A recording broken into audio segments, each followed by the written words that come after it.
Did you know that certain provinces in Australia are now banning new immigrants? It's true. In a shocking turn of events, areas that once welcomed newcomers with open arms are now turning them away. But why? What could be so bad about immigration that entire regions are closing their doors? This is more than just a policy change. It's a dramatic shift that could impact Australia's economy, jobs, and even the way we live. Imagine a country where certain provinces say, enough is enough, and refuse to accept any more people. What are the real reasons behind these bans? Is it overcrowding, job competition, or something deeper? Stay tuned as we dive into the 10 surprising reasons that are forcing these provinces to take drastic action. Trust us, the answers will leave you questioning everything you thought you knew about immigration. You won't want to miss this. Number 10. National security concerns. When it comes to immigration, national security is one of the most sensitive and controversial topics on the table. While it's not often discussed openly, several provinces in Australia are raising serious concerns about the potential risks that large-scale immigration could pose to safety and stability.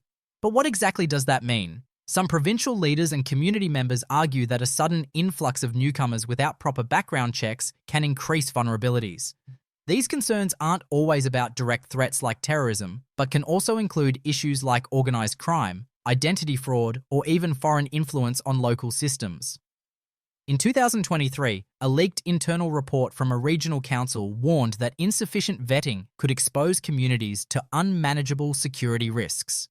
That same year, some provinces quietly revised their immigration intake processes, adding stricter security measures, or in some cases, halting new entries altogether. And while critics argue that these fears are overblown or politically motivated, others believe it's better to be safe than sorry. It's a classic clash between openness and caution, and for now, caution seems to be winning in certain areas. But here's the twist. These decisions don't just affect potential immigrants, they impact Australia's global image, its international relationships, and even the lives of skilled migrants already contributing to the country. So, is this truly about safety or something more? What do you think? Are these security concerns justified, or are they just a cover for something else? Let us know in the comments below. We're reading every single one. And if you're finding this video informative, make sure to hit that like button, subscribe to our channel, and tap the bell icon so you never miss a deep dive into important issues like this. We've got more eye-opening content coming your way.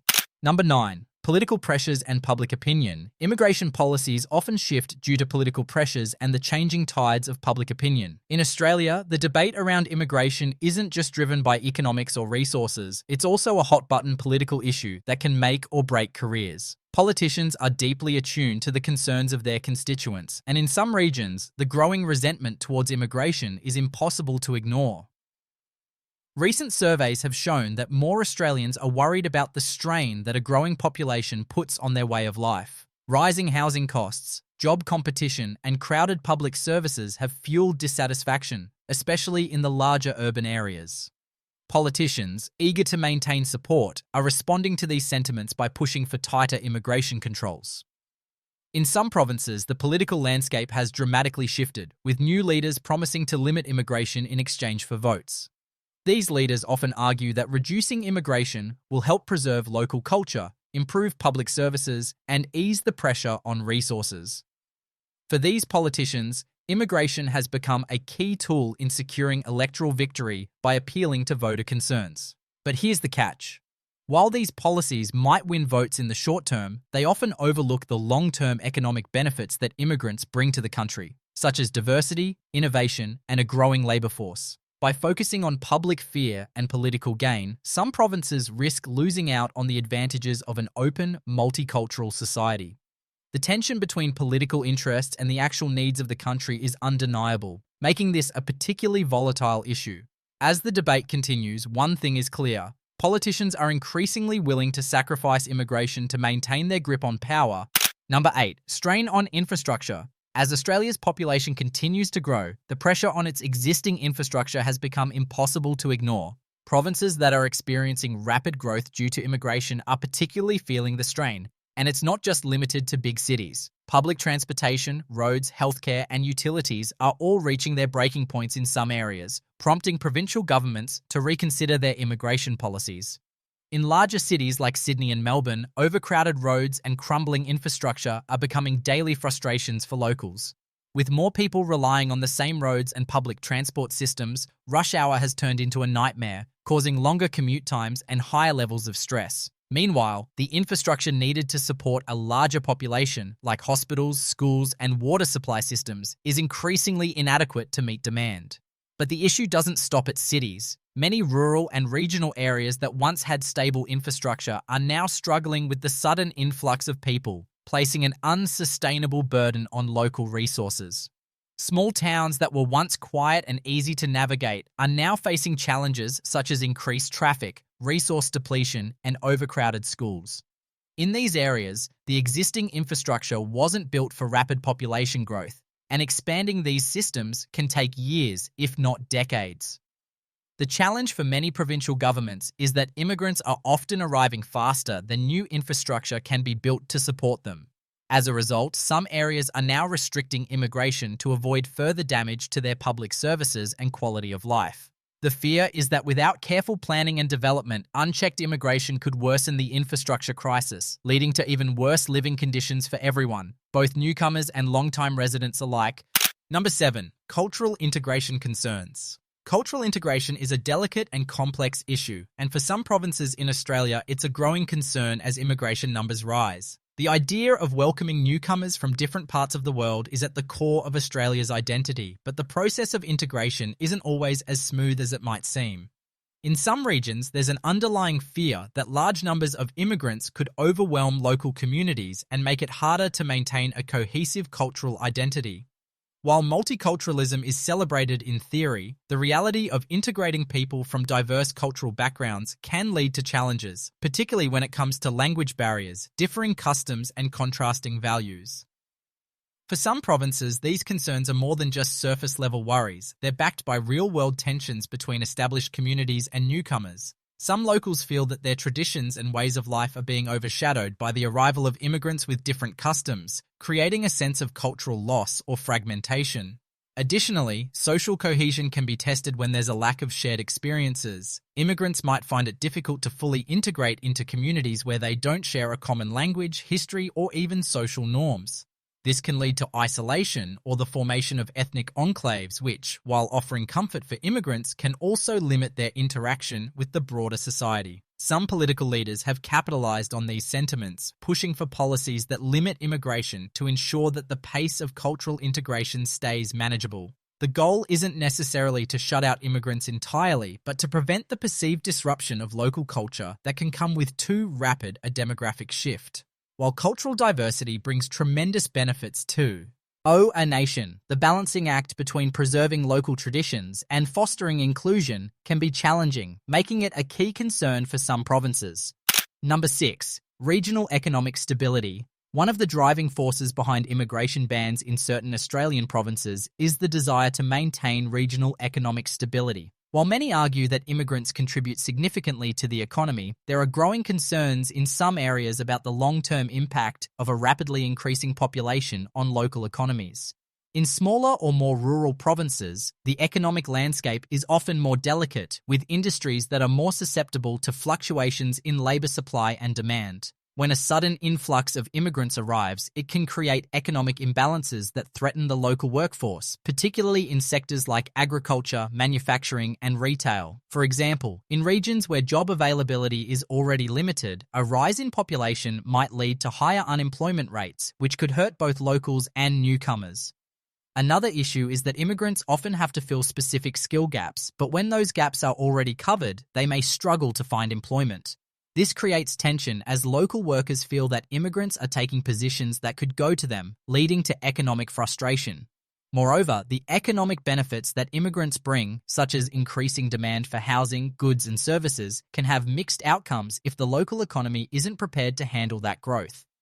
For smaller towns and provinces, the rapid expansion of the labour force may also result in wage suppression. With a larger supply of workers, employers may feel less inclined to offer higher wages or better working conditions, especially in areas with already low wages.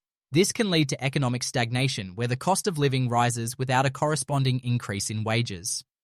To ensure their economic survival and avoid instability, some regions are taking steps to limit immigration, preferring a more controlled and gradual growth model that ensures local industries remain sustainable and balanced in the face of future challenges. Number 5, environmental concerns. Australia's stunning natural beauty and diverse ecosystems are a significant part of its identity, but rapid population growth, driven by immigration, is raising environmental concerns across several provinces. The impact of a growing population on the environment isn't always immediately visible, but over time, the effects can be devastating, particularly when urbanisation and increased resource consumption are taken into account. In some provinces, the concern is that a larger population will exacerbate the already pressing issues of pollution, deforestation, and water scarcity. With more people comes more waste, more emissions, and more demand on natural resources. Areas that were once considered to be environmentally sustainable are now facing pressure as more immigrants settle and their demand for goods, services, and housing increases. One of the primary environmental concerns is the carbon footprint associated with a growing population. More people means more vehicles on the road, more energy consumption, and more waste. This only compounds Australia's efforts to meet climate targets, particularly when many of the provinces experiencing high immigration rates are also some of the most vulnerable to climate change. For example, regions already battling droughts or bushfire risks are seeing the situation made worse by the strain that more people put on the environment. Additionally, land use becomes a major issue. As cities expand to accommodate new residents, the need for new infrastructure, like housing and roads, leads to urban sprawl, threatening wildlife habitats and natural landscapes. The more land that is developed, the fewer green spaces remain, contributing to biodiversity loss. With these environmental concerns in mind, some provinces are choosing to limit immigration as a way to protect their natural resources and ensure that growth does not come at the cost of the environment. While these decisions are often controversial, they underscore the delicate balance between population growth and environmental sustainability. Number 4, pressure on healthcare and education systems. As immigration numbers rise in some Australian provinces, the pressure on essential public services like healthcare and education has become an increasingly pressing issue. While immigrants bring valuable skills and diversity to the workforce, the infrastructure required to support a growing population simply hasn't kept up with the demand. In healthcare, the most immediate concern is the strain on hospitals and medical facilities. As more people move into an area, hospitals find it more difficult to accommodate everyone, leading to longer wait times and reduced access to medical care. This is particularly problematic in regional areas that may have limited healthcare resources to begin with. In cities like Sydney and Melbourne, where population growth is already high, emergency departments are often overwhelmed, and many non-emergency patients face long delays for essential treatments. The situation is equally challenging in the education system. Schools in heavily impacted provinces are seeing their classrooms overcrowded, making it harder for teachers to give individual attention to students. In some areas, schools are forced to implement split shifts or temporary classrooms just to accommodate the increasing number of students. This creates an environment where the quality of education could suffer, impacting both local and immigrant children alike. Furthermore, the increased demand on public services leads to higher costs for the government, which must allocate more funds to maintain or expand these services. However, in many cases, local governments have struggled to keep up with the financial burden, often resulting in cuts to other services or increased taxes to cover the costs.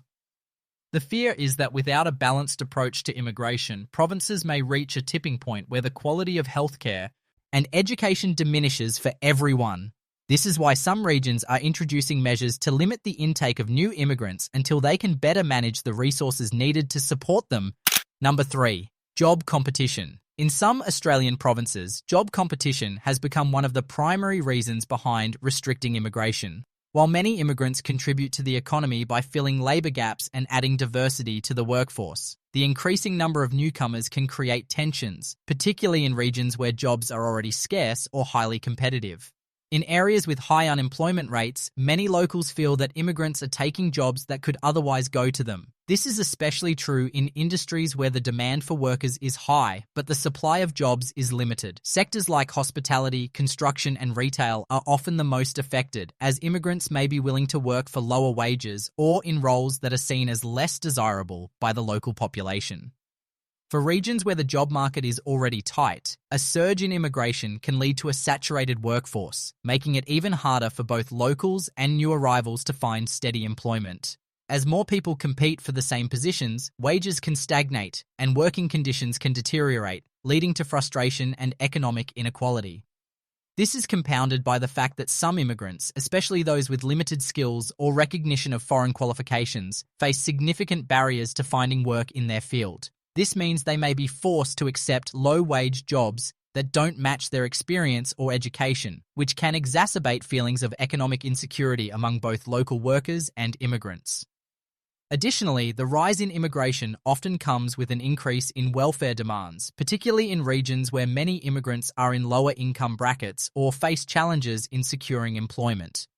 This places additional stress on local governments and public services, leading to concerns that new arrivals may not be contributing enough to the economy to balance out the costs of their support. These factors make job competition a key reason why some provinces are taking steps to limit the number of new immigrants entering their regions. Number 2. Housing crisis. Australia is facing a significant housing crisis, and as more people move into the country, the issue has only worsened. In certain provinces, the demand for housing has far outpaced the supply, driving up property prices and making home ownership increasingly out of reach for both locals and immigrants. This growing pressure on the housing market is one of the major reasons some regions have chosen to restrict immigration. In urban areas, particularly in cities like Sydney and Melbourne, housing shortages have become a major concern. The influx of new residents has led to skyrocketing rent prices, with many Australians struggling to find affordable housing. New immigrants who often don't have established networks or significant financial resources are especially vulnerable in these competitive markets. As more people flood into cities, the situation only worsens, leaving local residents and newcomers alike battling for fewer available properties. This housing shortage isn't just about availability, it's also about quality. With increasing demand and limited supply, many of the new housing developments are expensive and may not meet the needs of those seeking affordable living spaces. Low-income families and even young professionals are finding it increasingly difficult to secure homes that fit their budgets, further exacerbating social inequality in these areas. In rural and regional provinces, the situation can be slightly different but no less concerning. While housing may be more affordable, there's often limited infrastructure to support a growing population. As more people move into these areas, local governments struggle to provide adequate housing, leading to overcrowding and the deterioration of living conditions. Some provinces have opted to limit immigration to help alleviate this housing crisis. By controlling the number of new arrivals, they hope to slow the growth of the population until the housing market can catch up with demand, ultimately giving current residents a better chance at securing affordable housing. Number 1. Overcrowded cities. Australia's major cities, particularly Sydney, Melbourne and Brisbane, have been grappling with the issue of overcrowding for years, and immigration is one of the driving factors. With an increasing influx of new immigrants settling in urban centres, the strain on housing, public transport and local infrastructure has become increasingly noticeable. For many provinces, overcrowding is one of the main reasons behind their decision to limit new immigration. The rapid population growth in these cities has led to severe congestion. Public transport systems, once efficient, are now stretched to their limits, with overcrowded trains, buses and roads becoming a daily reality for commuters. Rush hour traffic jams are a common occurrence, and the time spent stuck in transit has become a frustrating norm for residents. This congestion not only leads to more stress and reduced quality of life, but also increases pollution and carbon emissions, contributing to the environmental issues faced by these cities. On top of this, the housing market has been significantly affected by the growing population. The demand for housing in cities has far surpassed supply, causing property prices to soar and rent to become unaffordable for many. First-time buyers, students, and low-income families are especially impacted as they struggle to find homes within their budgets. As prices continue to rise, many people are forced to live in overcrowded conditions or migrate to less desirable areas, often leading to social tensions. The increasing number of people in cities is also putting a strain on public services like schools, healthcare facilities, and emergency services. These services are already stretched thin, and the added demand from a rapidly growing population can lead to longer waiting times, limited resources, and deteriorating service quality. Given these pressures, limiting immigration in highly crowded provinces has become a way to maintain balance and avoid overwhelming urban systems, ensuring that the quality of life for current residents is not compromised. So, what do you think? Are these immigration restrictions justified, or is there more to the story? Drop your thoughts in the comments below. We'd love to hear your opinions. And if you haven't already, check out our previous video for more insights. We put a lot of effort into creating these videos, and your support means everything. Subscribe to our channel. It's just one click to stay informed. We'd love to hear your perspective. Leave a comment and let us know what you think about the immigration situation. If you appreciate the effort we put into these videos, subscribe to our channel. It's just one click